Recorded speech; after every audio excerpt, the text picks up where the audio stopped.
Hi, I am Dr.Hiran S Reddy, consultant physician, diabetologist and critical care specialist practicing at Nallakunta and Champapet in Hyderabad. Today we'll discuss about dengue fever. Dengue fever is most common fever which we see in rainy seasons. Dengue fever affects each and everyone. There is no age group. Causes of dengue fever being mainly due to mosquito bite. Mosquito of Aedes aegypti acts as a vector for the dengue virus. So mosquito bite causes a symptomatic dengue virus. There is no carrier state in dengue.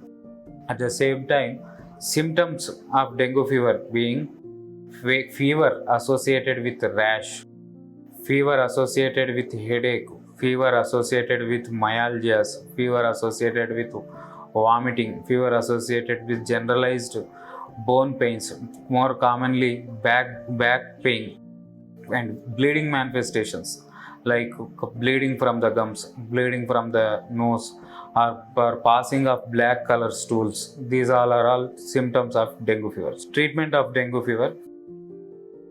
Dengue fever is mainly managed symptomatically, that is, fever can be dealt with paracetamol. Paracetamol dosage also is dependent upon the frequency of fever. Most commonly, it is given thrice daily. Plenty of oral fluids, other symptomatic treatments are enough. But if the patient has any bleeding signs of bleeding manifestations, that is rash increasing in color and turning into red spots, we call it as petechial rash, or any signs of bleeding like gum bleeding or any bleeding from the gut, that is bleeding, perrectal bleeding, or any melena, that is causing of passing of black color stools, then you need to approach your doctor as soon as possible. Another subset of patients where we call it as dengue shock syndrome, where patients BP recording will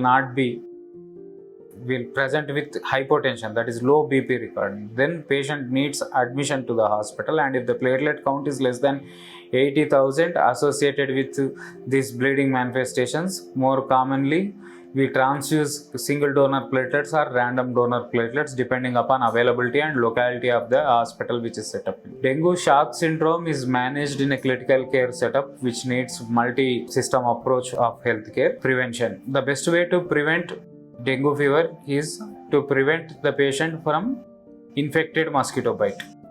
The modes of prevention would be avoid usage of mosquito repellents in indoors, usage of mosquito screens for windows and doors, avoiding fresh water clogging in the house because mosquitoes of Aedes aegypti generally breed in fresh water. If you find any above said symptoms regarding dengue fever, do contact us. We are available at Nallakunta and Champapet.